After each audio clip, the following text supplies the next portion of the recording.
You're listening to Theology and Apologetics with Thomas Fretwell, bringing theology to life.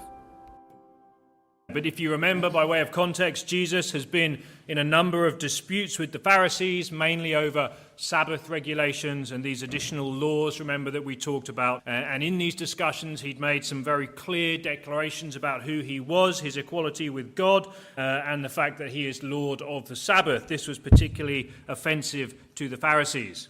Basically, Jesus said to them he does not need to obey their additional rules that are weighing down the people. He came so that they may have rest. And through all of these interactions, we also noted that it was the Pharisees that begun to scheme and to plot of a way that they might destroy Jesus. They even joined, remember, with those political opponents, the Herodians, the political party there, to try and plot the demise of Jesus. And Jesus knows that approaching, and he wants to equip people to carry on his message. He prepares his disciples. So he picks 12 disciples who become the apostles. Let's pick it up in Luke chapter 6. We'll just read the 2 verses we did last week, and then we'll move on also too. Luke 6 verse 12, it says, "It was at this time that he went off to the mountain to pray, and he spent the whole night in prayer to God. And when the day came, he called his disciples to him and chose 12 of them, whom he also named as apostles." So Jesus, remember, he had that important decision to make. The first thing he did was he headed to the Father in prayer, providing us that lovely example. He calls his disciples together. And last week we spent most of our time just examining what it means to be a disciple.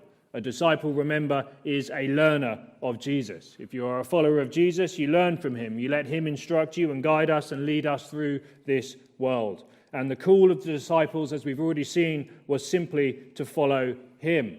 Jesus had many disciples following him throughout the Gospels. He had the 12, the 70, and many more. But here we see him call this particular group, this 12, who would become the 12 apostles of the Lamb. They would be the ones, as we looked at last week, who form the foundation of the church, the ones who would write the New Testament. And we also saw that in the future kingdom, they will be the ones sitting on the thrones, judging the 12 tribes of Israel. And we also saw that they will even have their names etched into the foundation stones of the New Jerusalem for all eternity. They are significant and important, and therefore I want to make sure that we are familiar with them. And the final thing we noted last week, which I think is the most encouraging and will come up a lot as we look at their lives, is that all of these 12 were very ordinary people. And we focused on that. They were very unremarkable, you might say. They were just people doing their work, regular people, tradesmen, fishermen, workers. These are the people that God used to change the world. He bypassed the religious leaders, he bypassed the political leaders, the great and the powerful, and he went to the people, salt of the earth type people, you may say. And with them, he changed the world. That's a very interesting fact to ponder, because he did not gravitate towards the leaders that man may gravitate to, the charismatic, the good orators, and all these things. He went just to the people who were working. He really was dependent on people who were simply following him, who would follow him. That is all he needs. Let's look at verse 14 now, 14 and 15. It says, "Simon, whom he also named Peter, and Andrew his brother, and James and John, and Philip and Bartholomew, and Matthew and Thomas, James the son of Alphaeus, and Simon who was called the Zealot, Judas the son of James, and Judas Iscariot, who became a traitor." So this is one of those 4 lists that you will find in the Bibles of the apostles. There are 4 times you get lists like this. This one here, Matthew 10, Mark 3, and in Acts chapter 1. And if you've done gospel studies before, you'll notice that there's a lot of speculation about when you read these lists, they're always in slightly different orders. And people are, is there a meaning to that? And it is interesting to study. You're very unlikely you'll be able to see that on the screen behind me and read those names, but this is the 4 lists of names. You can track them down yourself: Matthew 10, Mark 3, Luke 6, and Acts 1. And there's a few things I want to point out to you about the structure. Although there are differences in the order of the names, there are 3 names that are always in the same place. And this is significant for us because we actually can see that there is, within the 12, there is a leadership structure in itself. We see here the 4 lists of names. The first name that is always mentioned in all the lists is Simon Peter. And the fifth name is always Philip, and the ninth name is always James, the son of Alphaeus. And it is only the names underneath those people that are mixed up. So what it seems to be here is that within the 12, you have 3 groups of 4, each with their own little leader and their own group that they are in charge of. And that seems to be the way that the ministry is conducted throughout the Gospels too, if you actually search it down carefully. You have Peter's team, Simon Peter's team, the first team. He heads up a team with Andrew, James, and John. Those are always the names mentioned after him. Sometimes they're in different orders, but it's always those names. This appears to be what we would call maybe the Alpha team, the most intimate disciples of Jesus, the ones we know the most about through the Gospels. They were the first ones called, and we see them privy to many of the events that the other disciples were not around for. That is Simon Peter's team. Then you have Philip's team. Under Philip is always Bartholomew, Thomas, and Matthew. So that's the second team. We see quite a bit of them too. And then James heads up a team with Simon the Zealot, Thaddeus, and Judas Iscariot. And of course, we'll speak about Judas a lot when we get to him, but this is the third team. We don't know huge amounts about many of them. So what I want to do now is briefly go through the life of the apostles with you. We'll fill in some information from the Gospels. I also want to fill in a lot of the church history that we get of the lives and impact that these men have had afterwards. So let's look at 14. We'll just deal with Simon, Andrew, James, and John this morning. So Simon, whom he also named Peter, and Andrew, his brother. We'll do them in twos as it kind of fits that way. Simon Peter, perhaps the most well-known of the apostles. His name, of course, means the rock, and in many ways he was the rock for the early church. He was clearly the leader among leaders of the early church. He is often the leading spokesman for the disciples. He was one of the first followers of Jesus, and he became a disciple through his brother Andrew. If you remember, Andrew heard John the Baptist, and he immediately runs and gets his brother Simon, who becomes a believer. Simon Peter, same person. Peter was born in Bethsaida, and he lived in Capernaum. These are the towns on the Sea of Galilee. Peter, at this point, had already heard the call, and he had already left everything and was following Jesus around as his disciple. You remember the story we studied recently with the big catch of fish that Jesus told him to catch, and he was following Jesus. We also know Peter was married. And we actually can glean from the text that he did take his wife with him on a lot of his missionary and evangelistic journeys, which is an interesting fact that's often left out. We don't know whether they had children. That is never mentioned in the text, and we can't speculate. But we do know he was married, as were a few of the apostles. But Peter is a natural leader. He's bold, confident, outspoken, and he is a passionate follower of Jesus. Yet we also see he was often impulsive, he was strong-willed, and pretty stubborn too in a lot of his decision-making, which is why many of us love Peter. He's very relatable in many ways. And in the Gospel, we will see him fail spectacularly a few times. And it's, again, great lessons for us there. But if you remember, it was him who first jumped out of the boat to walk on water when he saw Jesus coming to them on the sea, but it was also him there at that moment who got distracted and started to fear, and he began to sink. It was Peter who, in fact, would take Jesus aside and rebuke him when Jesus started speaking about his death. I'm sure he had good intentions, but in that moment, he was too prideful and he rebuked the Lord, and Jesus rebuked him straight back. If you remember, it was also Peter who drew the sword and attacked the servant of the high priest when they came to arrest Jesus. Again, his motivation was noble, to defend his Lord from being arrested unfairly, but Jesus again rebuked him. This was Peter, impulsive and passionate about the mission. It was also Peter who later boasted that he would never deny the Lord. Even if everyone else denied the Lord, he would never deny the Lord. And of course, you all know the story. Very soon after Jesus was arrested, Peter denies the Lord 3 times. And so we'll study that in depth when we get there. We know that he loved and followed Jesus. The Lord chose him and continued to mold him into the chief disciple. And it was from Peter, remember, that first confession of Christ was made. You are Christ, the Son of the living God. Flesh and blood has not revealed this to you, Peter.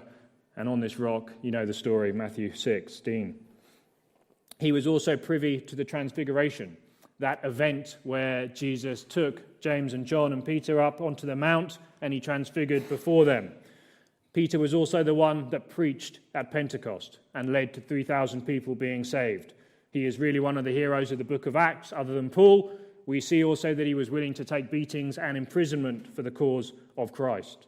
Peter is also the one that wrote 2 epistles to the church, and he's most likely the man that stands behind the story in Mark's gospel. Mark wrote it, but it said that Peter was the source information for that.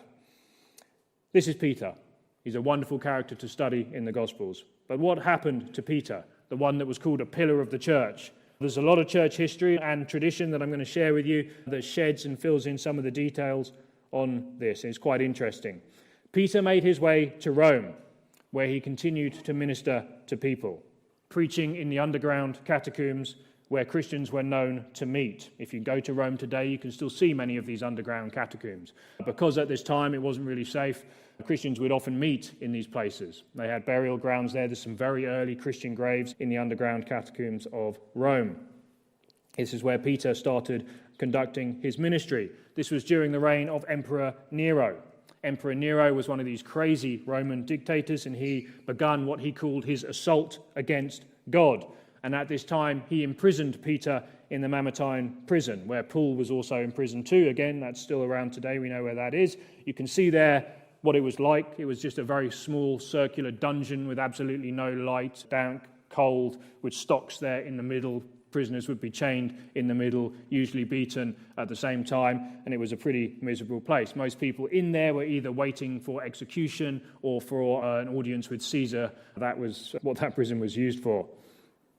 It's said that during this time, the Apostle Peter led his 2 jailers to Christ. We actually know quite a bit about them, Processus and Martianus. The early church fathers write about them. These 2 jailers who were in charge of looking after Peter, they became Christians, and subsequently the emperor was so annoyed that he actually had them later killed as well. And they are buried in the catacombs of Rome. I believe you can still see actually where their tombs are. Just 3 years after the Great Fire of Rome, that's 64 AD. 64 AD was the Great Fire of Rome. Nero blamed the fire on Christians, and Peter was executed in Nero's circus, which is located near the Vatican today. When I say circus, these were basically long, circular, we would say racetrack today. You've probably seen them on movies like Ben-Hur. This is where they did the chariot racing and all that kind of stuff. It's very interesting. But Nero's circus was a very famous one, perhaps one of the best ones that was built. There were 4 of these scattered around Rome. And it was actually in Nero's circus here where Christians were killed and martyred. Most people and most paintings and artwork that you see draw this inside the Colosseum. You've ever seen that? The Colosseum was not finished at this point. The Colosseum was not finished until about 80. And the Colosseum, you see, they didn't have enough people to build it. After 70 AD, when Jerusalem was destroyed, the Romans took about 100,000 Jewish slaves back to Rome, and it was actually the Jews that built the Colosseum, if you didn't know that. But that was not this time. So this was Nero's circus, where Christians were executed in the 1st century. The emperor who begun the work was actually not Nero, it was the one before Nero, it was Caligula, and he was very famous. You can't really see it on that old engraving there, but in the middle there's a massive obelisk. And this was Caligula that brought this obelisk over from Egypt. It's the largest freestanding obelisk in the Western world that we have. And actually, it is the only remaining part of Nero's circus that we have today. You can see it there straight in the middle of St. Peter's Square in the Vatican today. That obelisk there is the very same one that Caligula brought over in 37 AD. So it's very, very old, and that came from Egypt itself. It's still standing. It's quite amazing. Now, what happened to Peter? The early witnesses record that Peter was crucified upside down. One of the church fathers, a man called Clement of Rome, it says that he says this. This is Clement wrote a letter to the Corinthian church in AD 97. So this is 1st century. This is early, and he was a good church father. He said, "Persecuted and put to death the illustrious Peter," speaking of the emperor. "And when he had at length suffered martyrdom, he departed to the place of glory due to him." We also have the writing of Eusebius, who's a church father too. He writes, "Peter appears to have preached in Pontus, Galatia, Bithynia, Cappadocia, Asia Minor to the Jews in the dispersion, and at last, having come to Rome, he was crucified head downwards, for he had requested that he might suffer in this way." And we have other people like Jerome and many church fathers mention this fact of Peter dying. And Peter was buried in a cemetery near the north wall of the circus. which would have been roughly where you see St. Peter's Basilica there today.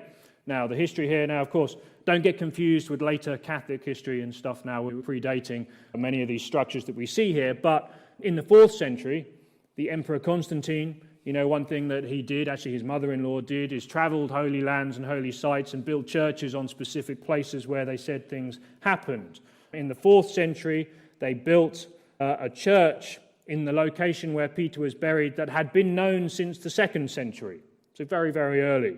And this church became known as the Basilica of St. Peter. It wasn't actually until the 20th century that we got archaeological confirmation that this most likely was, in fact, the area where Peter was buried. I mean, makes it obvious. This is people who were killed in the circus were usually buried just outside the circus walls there. They didn't want to take him far. They just chucked him in these graves. But Peter's grave, Peter was a chief apostle at this time. It was a bit more significant. They'd often take them into the catacombs too, or underneath there was loads of burial. Rome is full of tombs, basically. It's a very old city. But in the 20th century, they were excavating the tombs underneath the basilica, and they started finding coins and inscriptions that were clearly dated to the 1st century, the time of Peter.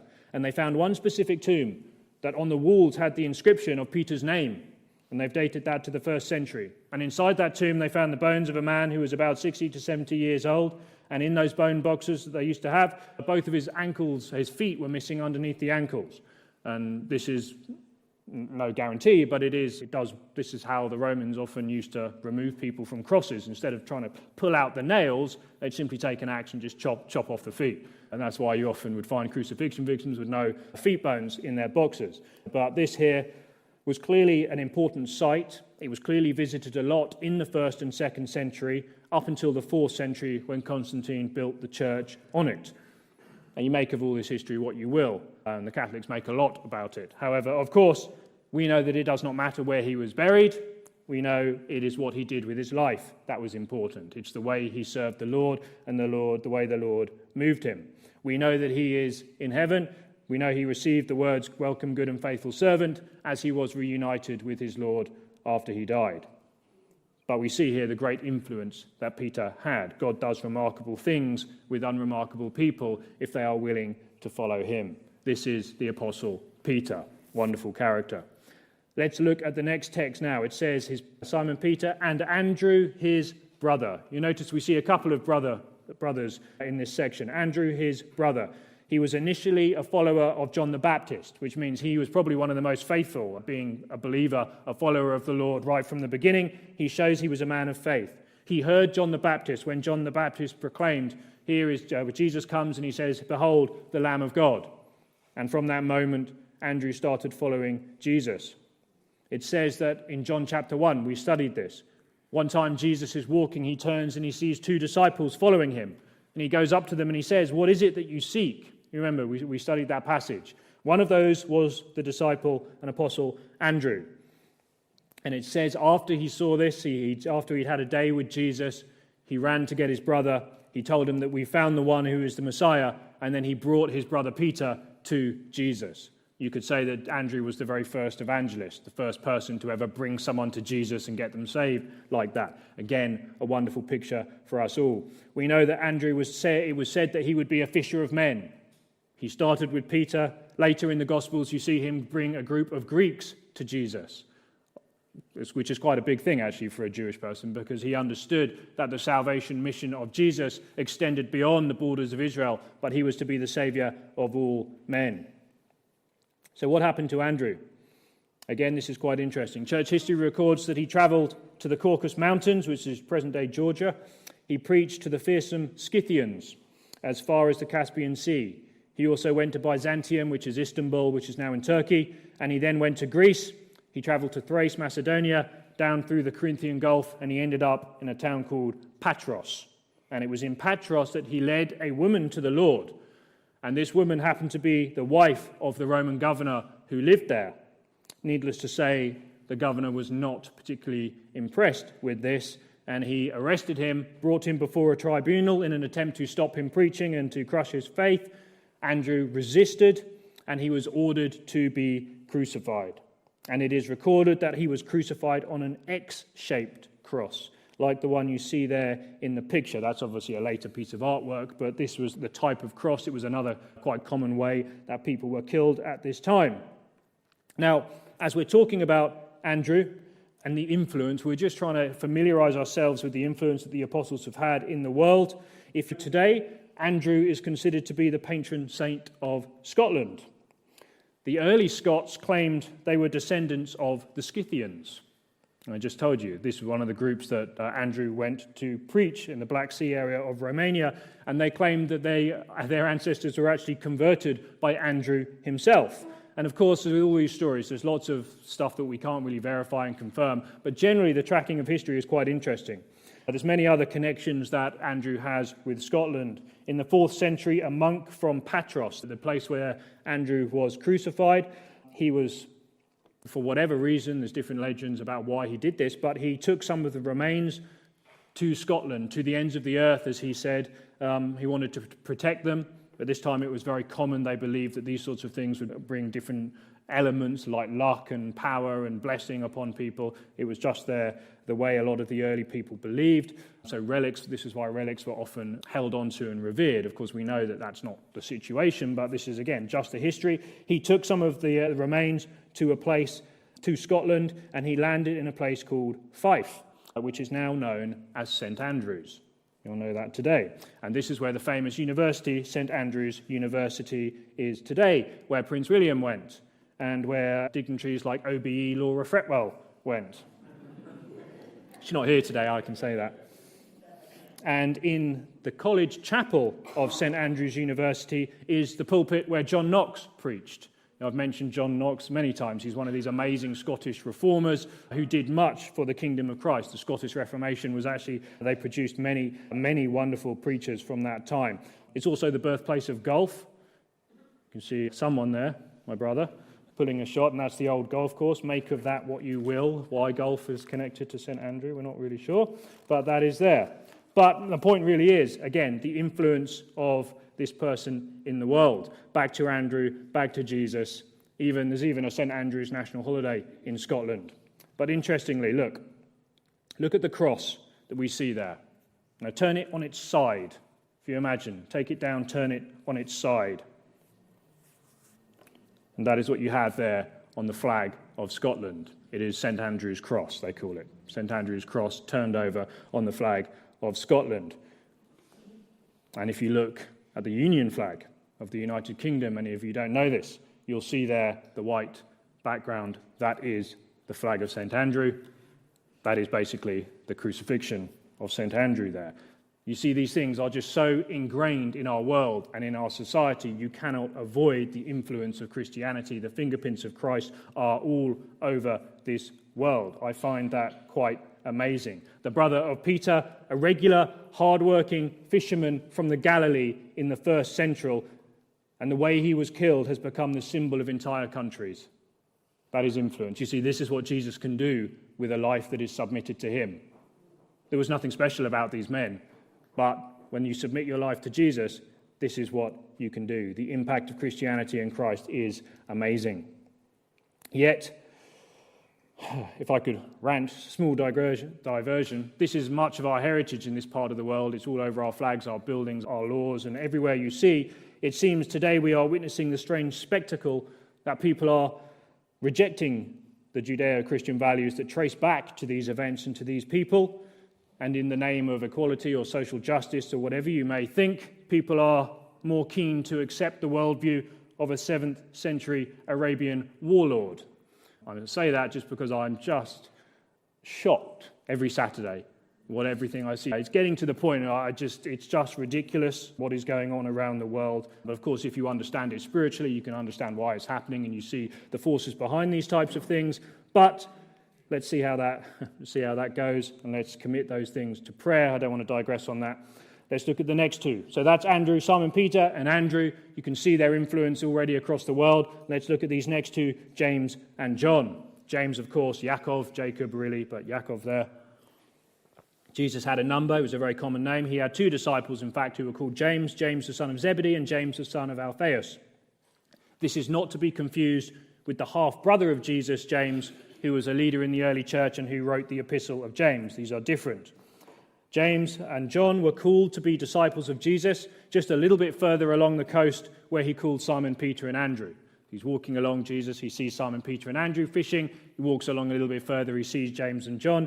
Matthew 4:21 it says, going on from there he saw two brothers, James the son of Zebedee and John his brother, and in the boat with Zebedee their father, so we know their father, mending their nets, and he called them, and immediately they left their boat and they followed him. So they were very early disciples of Jesus too. And in Mark chapter 3, verse 17, it gives us a little bit more information. It says, and James the son of Zebedee and John the brother of James, he gave the name Boanerges, which means the sons of thunder. The sons of thunder. That's their nickname, and this kind of gives you the impression that these two people were fairly fiery in their zeal and their ambition, maybe a little hot-headed, a little hot-tempered. And these two, along with Peter, really became the inner circle of Jesus, the ones who witnessed many events that others did not get to see. Like I said, the transfiguration, the catch of fish, the healing of Peter's mother-in-law, the raising of the synagogue's official's daughter. They had many opportunity where they were allowed to question Jesus on his teachings, like when he taught about the end times, these types of things. And you also remember this hot-headed attitude is also highlighted a number of times in the gospel for us with James and John.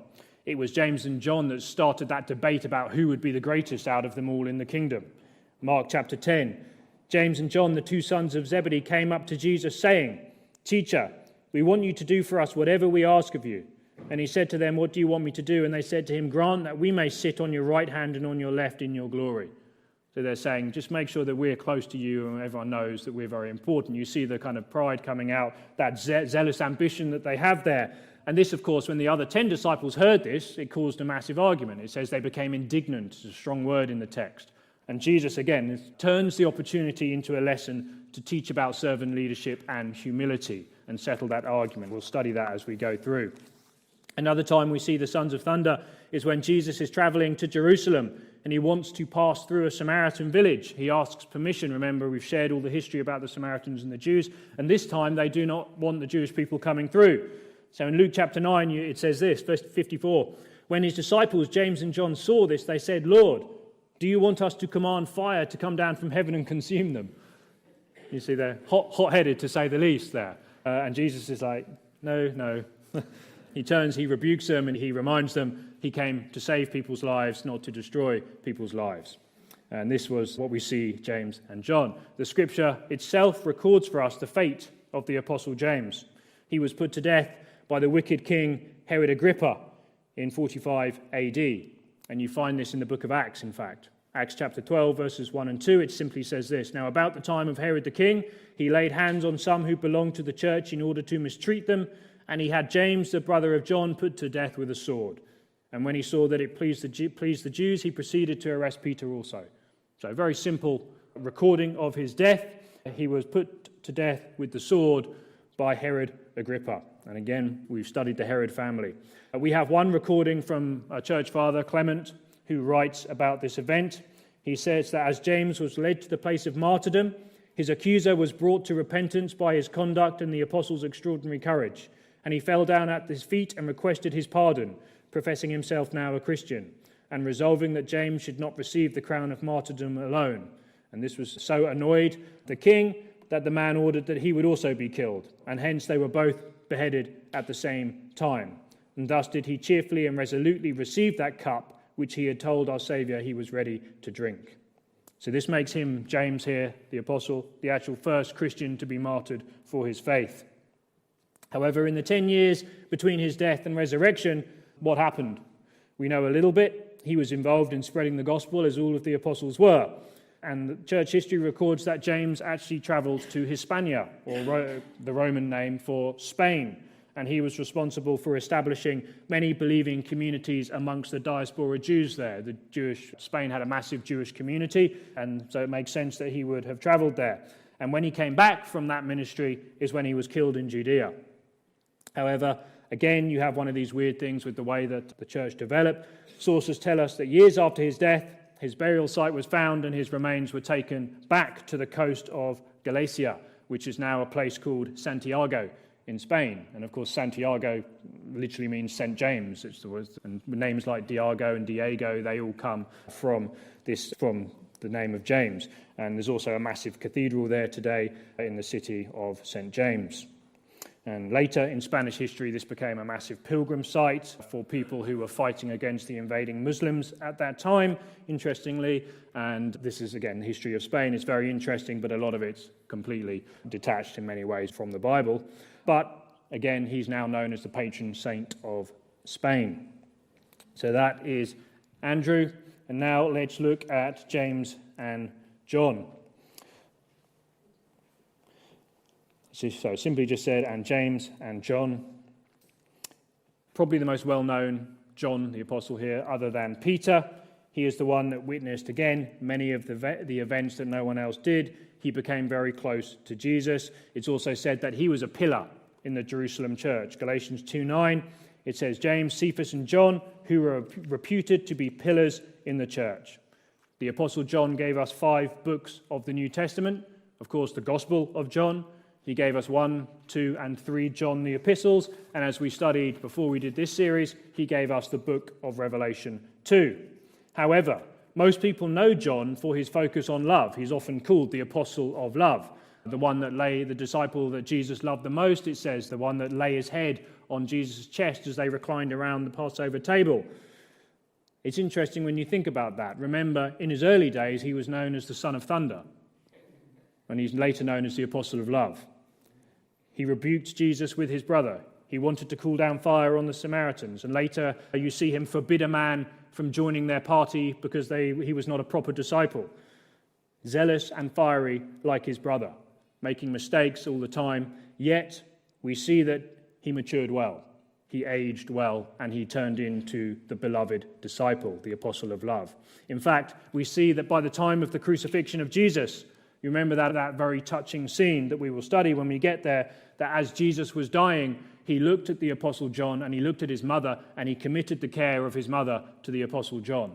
And John looked after Mary in that way as his own mother after that. That's how much faith Jesus had in John as he grew with him.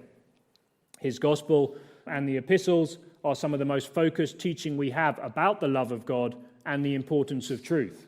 This is interesting. With joy, John writes about seeing his children walking in truth.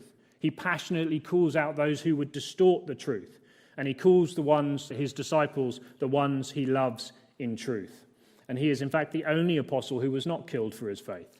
He didn't have it easy. They tried, but he was not killed for his faith. Shortly before the destruction of Jerusalem by the Romans, 70 AD, he moved to a place called Ephesus, which is in Turkey. And there he became the elder of the church in Ephesus. And he was most likely the kind of overseeing elder of all of those 7 churches that we studied in the book of Revelation that were all around Asia Minor there in modern-day Turkey. The 7 churches, he was most likely in charge of all of them. It is said that he was sent to Rome. After that, they tried to kill him. They burnt him in oil, but he survived. And then after that, he was sent to the island of Patmos, which was not a lovely Mediterranean island like you would see it today. It was basically a slave island. It is a work island where people would get sentenced to hard labor. They had mines on Patmos, and you'd either get worked to death or you'd get released, whatever that was. And it was on the island of Patmos that he actually was given the visions to the book of Revelation. And after the emperor that imprisoned him died, he was actually allowed to leave. It says he returned to Ephesus, and he was the pastor again there, where he actually lived to the age of 100, ministering the love of Christ till his last breath. His life, again, is a wonderful example of discipleship for us. Now, what I find so interesting when I look at John, so encouraging in many ways, is the way that you see him begin with the nickname Sons of Thunder, and he ends as an apostle of love. He often overstepped. He often wanted to be the first. He wanted the glory in the kingdom. He wanted to sit next to Jesus. He wanted the position, all the things that came with it. But by the end of his life, he was humble, and he considered love and truth to be the 2 most important things.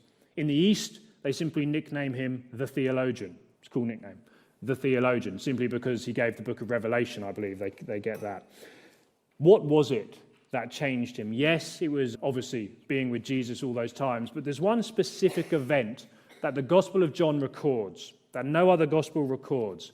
And I put it down to this event that was really the turning point in John's life, where he was really shaped from being a son of thunder to an apostle of love. And that, of course, is the event found in John chapter 13, the event of Jesus washing the disciples' feet.